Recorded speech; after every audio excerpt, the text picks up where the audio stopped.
Name? Special Agent Will Trent. Ooh, fancy. Will Trent, the Georgia Bureau of Investigation's agent, recently made the jump from the New York Times bestseller list to primetime TV. What are you doing here? Get in. Murder teenage girl. But his fans need not worry. This isn't the only place Trent is solving terrifying crimes and hanging out with his adorable, scene-stealing chihuahua, Betty. Betty, go away. Author Karin Slaughter just released the 11th Will Trent novel, the first since Trent's television debut. While After That Night does feature the awkward yet clever special agent, the book's main focus is on his fiancée, medical examiner Sara Linton. It's 3 years before the present day, and we see Sara working at Grady Hospital, and she is a doctor, and she's in charge of the floor for the night. And then, unfortunately, there's a patient who's brought in named Danny, and I say unfortunately because she's in the first chapter of one of my novels, so you know it's not going to go really well for her. Something shockingly realistic and creepy generally happens in chapter 1 because this is Karin Slaughter. With a last name like Slaughter, you can't write romance novels. It just doesn't work. That's your real last name? It is my real last name, yeah. In this conversation, we talk with the author of more than 40 million sold novels about the personal reasons she writes about crime, especially sexual assault. I'm very aware that silence only protects the abusers. There is no sugarcoating in this chat that covers her writing process. Sometimes I'll read authors give interviews about their process, and they're like, I get up at 6, and then I go do Pilates by the garden, and I'm like, I don't know, whatever.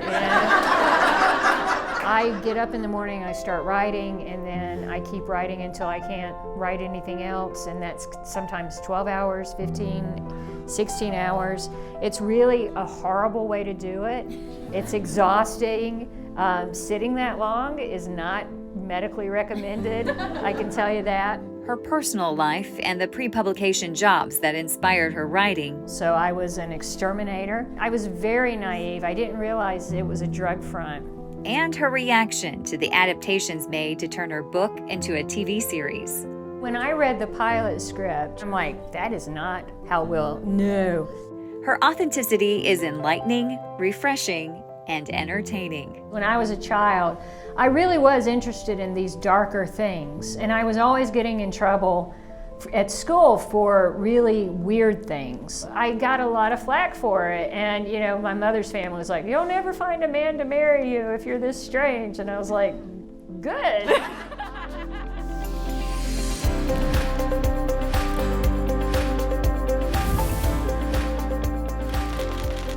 Well, it's nice to finally meet the person that has turned me and probably many of you into frenetic lock checkers. Like every night you're checking your locks, making sure every door is closed, and just completely freaked out by you. Thank you. You're welcome. So let's talk about the latest way you've been freaking us all out, and that's After That Night, which starts with some of the creepiest texts I've ever read in my entire life. You know, it's funny because I think every single woman in this room has probably gotten a really weird text, or if you're on the internet, you just kind of learn to ignore it. And I thought I needed these really creepy texts to sound authentic, so mostly I looked on the stuff I mute on my Facebook page and in DMs and things like that, and I just sort of thought, well, this is very inspiring in a way to be creepy. But what was really fascinating to me is they all, I mean, I don't think they're all the same guy, but they all play from the same rule book. You know, the way they escalate and the way they start out with a compliment, and you wonder, is there like a how-to? And I tried to Google that. I didn't find because I thought surely it's on Reddit. You know, there's like a whole team, how to creep women out and never have sex. And so I couldn't find anything, but I just found all of them just followed the same pattern. And I thought that was really fascinating, but also horrible that they figured this out, like this secret to how to just be creepy as hell. So Will Trent and Sara Linton are back after 3 years, as you all know. Yes, you've been counting down, I can tell. How does it feel to have them back? It's great. The TV show came out in the interim, and as a marketing genius that I am, there's a show called Will Trent. It's all, ABC has posters and commercials everywhere. Will Trent, Will Trent. And so I start the book that comes out after the show, not with Will Trent, but with Sara Linton, who's not in the show yet. And you see a few pages of Will in the beginning, and then you don't see him for another couple of chapters. So just really brilliant on my part to, get that. You got good feeling and vibe from the TV show. But a lot of the books, I focus on one character more than the other. And in this one, I thought it would be really interesting to have a Sarah-focused book to tell this particular story. And of course, Will is there. You get a lot of Will, don't worry. You get a lot of Betty and the other Faith and Amanda and all that. But this is Sarah's story. Is this Sarah on the cover? She has red hair, so maybe. I don't know. I was really impressed because a lot of my jackets have a woman running through the forest or on the beach, or she's just really running. And in the UK, she's wearing a long jacket, which if you're from Georgia, you think, did she go somewhere else to run? Because no one would ever wear a long jacket like that. Like, they don't even sell them, right? You have to go to the airport to buy those. And so I was really pleased with this. I think it's kind of mysterious. A lot of your books, or a lot of your stories, you have a line. And that's kind of the genesis of the book, or the idea of it. Was there a line that you drew from for this story? There was, and it's change tells you who you are. And like a lot of lines that are kind of folksy wisdom, this one comes to Sarah via her mother, Kathy, who's a very opinionated mother. I guess that's a redundancy. But it's true, and I think when I look back at things in my life where big things have happened, and it just shows you, one of the funniest things that ever happened was I was in an elevator at a bookstore with 4 really tough crime writers, and suddenly all the power to the building was cut, and we all screamed like girls. And I was the only woman. But it is true. I mean, you can say, oh, I wouldn't do that, or I would, particularly with sexual assault. We tend to put a lot of responsibility on the victim when sexual assault occurs. Mostly female victims. We don't do it as much with men. But there's a lot of stuff around that particular crime that a lot of people bring opinions to. And they say things like, I wouldn't have been in that neighborhood. I wouldn't have trusted that man. I wouldn't have, had that drink. I would blah, blah, blah, blah, blah. No one says he shouldn't have raped you. And no one says, wow, which every person in here who survived their 20s, you did at least 1, possibly 100 really stupid things, and you shouldn't be here right now, right?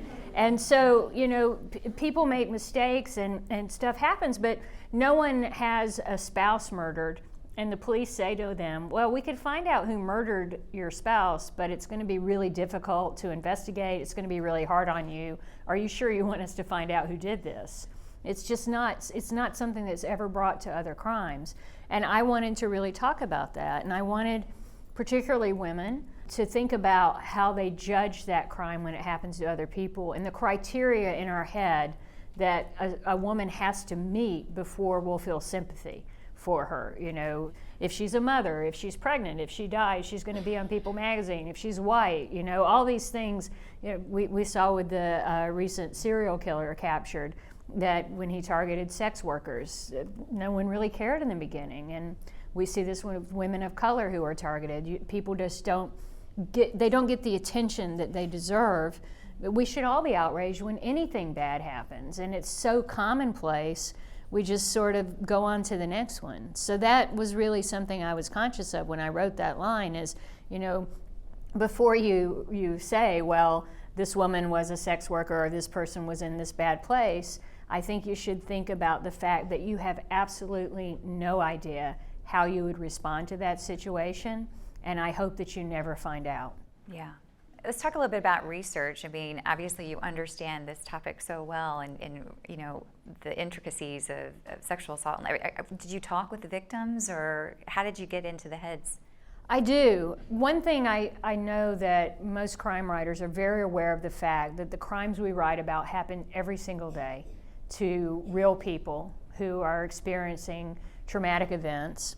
And it's not just the person, it's their families, it's their pastors, it's their communities, it's their churches, it's their, you know, the people they work with. And I talk about that a little bit with Sara, because 15 years prior to this book, Sara was sexually assaulted. You read about it in Blindsided, how it just changed her life completely.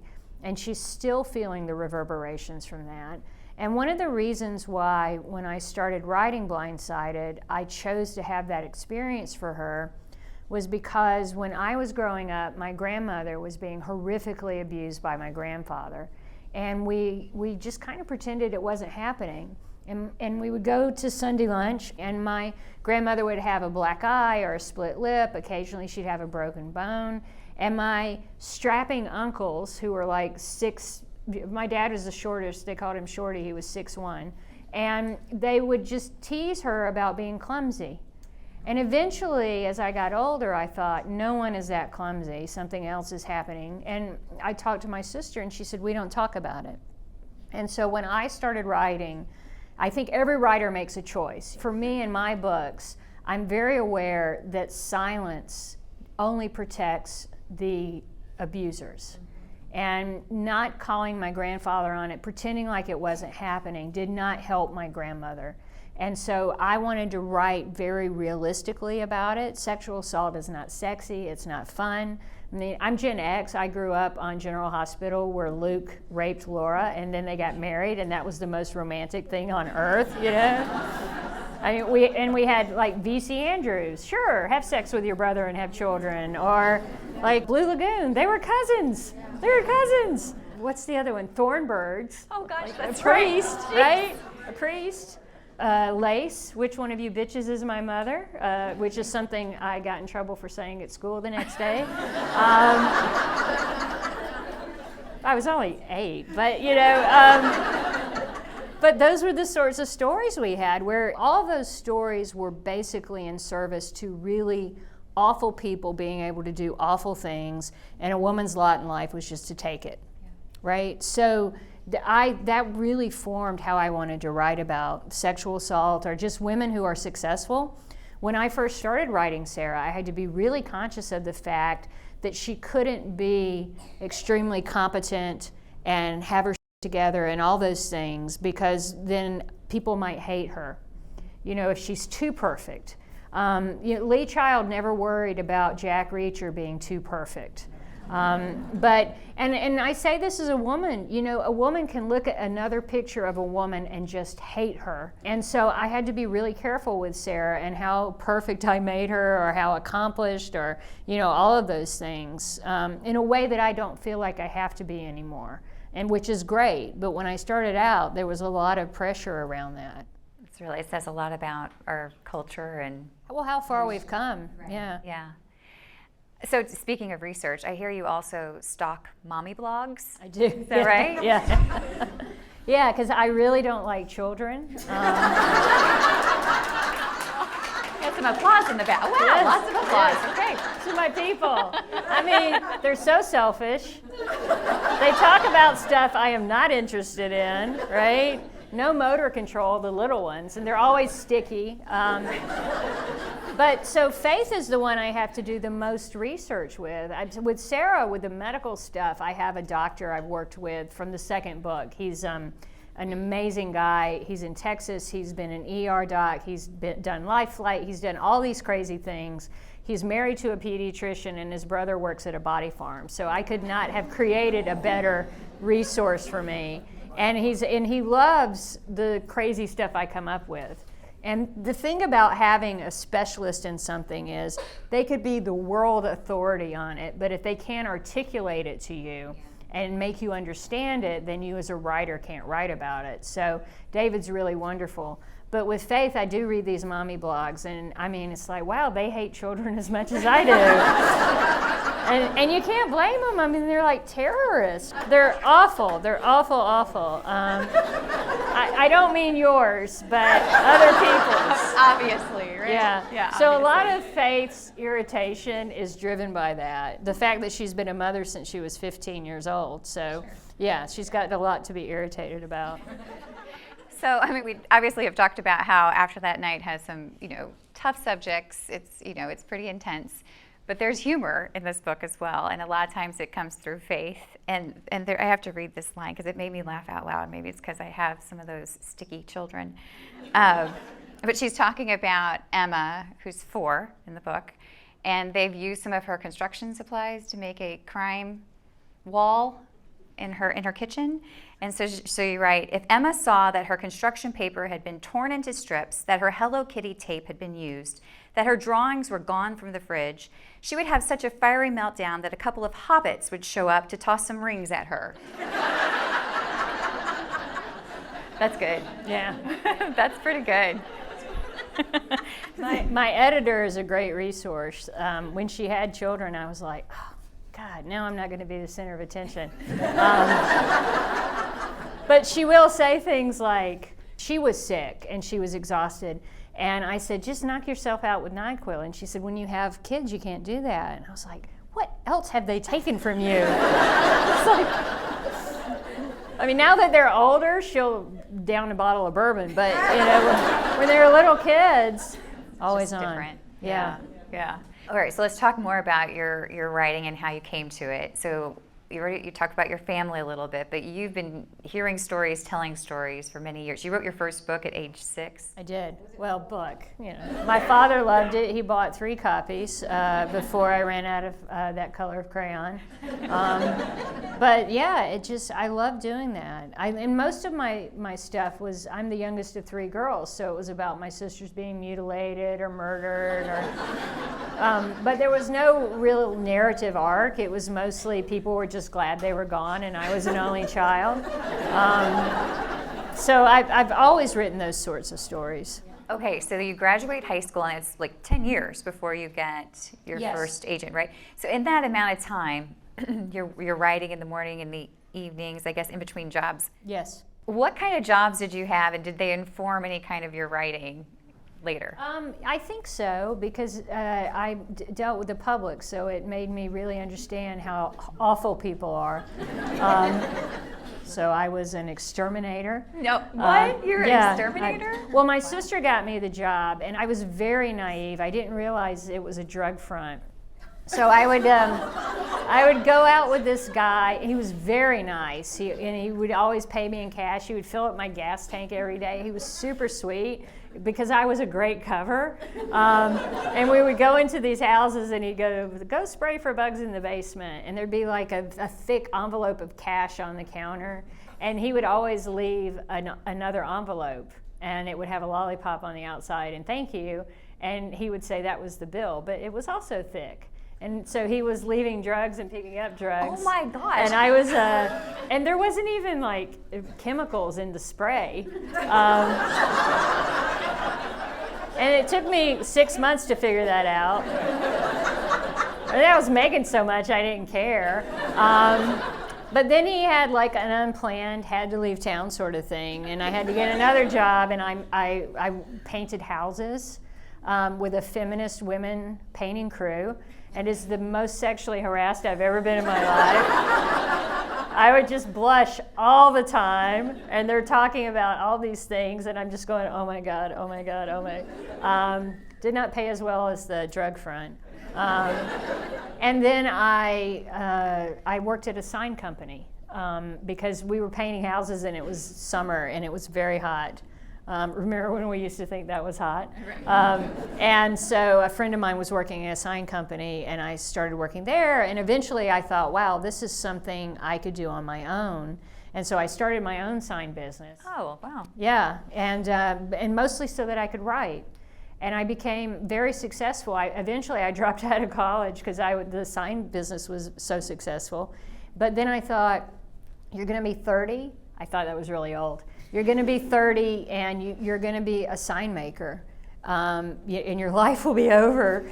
And so I really started to knuckle down on finding an agent, writing, and sold the company to a friend of mine, took a huge pay cut, and just said, I'm going to do this. I'm going to get published before I turn 30. And I got my book deal when I was 29.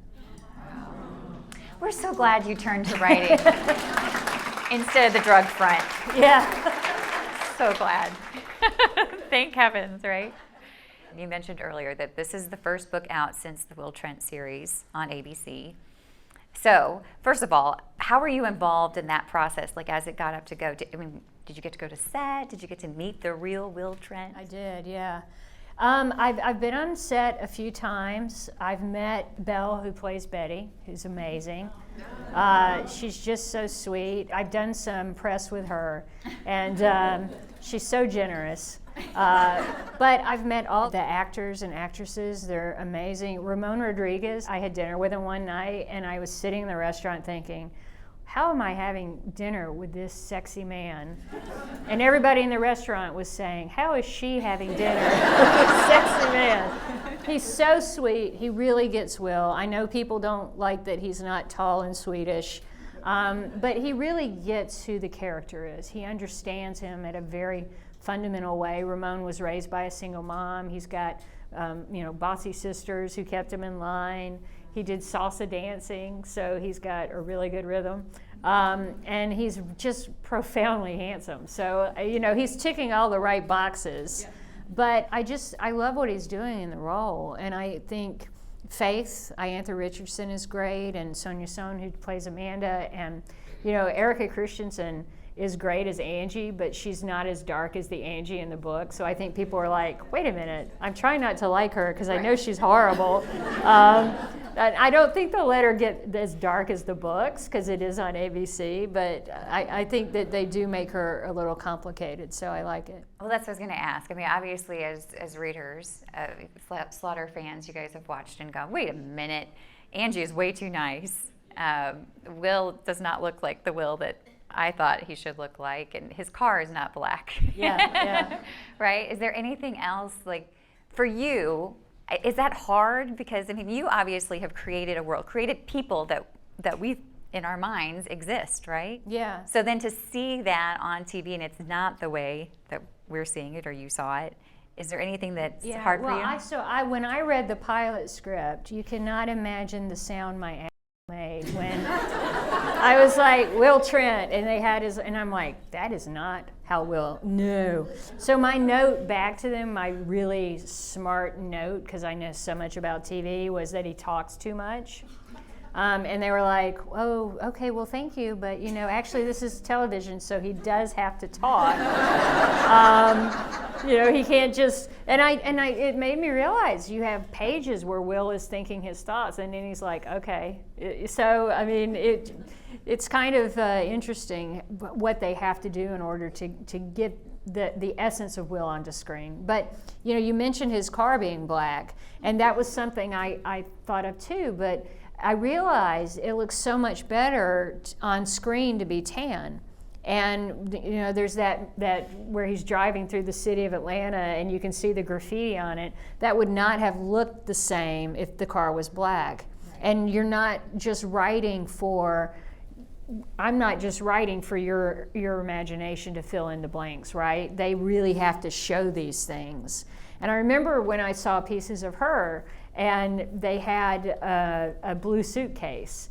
And I remember writing the first line about that blue suitcase and thinking, oh my God, somebody actually had to find this old Samsonite suitcase that I just made up in my pajamas, right? In my laptop, it's like, oh, I'll just make it blue. And suddenly there's Toni Collette holding this blue suitcase. You're like, wait a minute, that's crazy. Yeah. Speaking of Toni Collette, she is exactly how you pictured Laura. She is, yeah, which was actually very difficult for me because when I wrote the follow-up, Girl Forgotten, I kept having to stop and say, don't write the show, don't write Toni, you have to write the character from the book.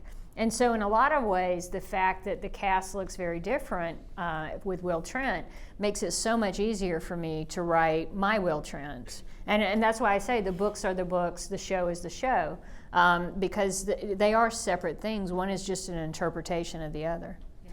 I guess it's time to talk about what's next. Have you started on the next book? What's going on? I have. It's a Will and Sara. Yay! I can't tell you anything about it other than something bad happens. And they're very happy until that bad thing happens. So I mean, it seems like a wedding's coming. Can you say anything about I it? cannot. You never know. You never know. So how long until we see that book, or do you know yet? It'll be out next year. I've been working on it in between stops. I had to come here, or I'd be writing it, guys. This has been a real treat. Thank you. It's been a lot of fun. Thanks for coming and seeing us.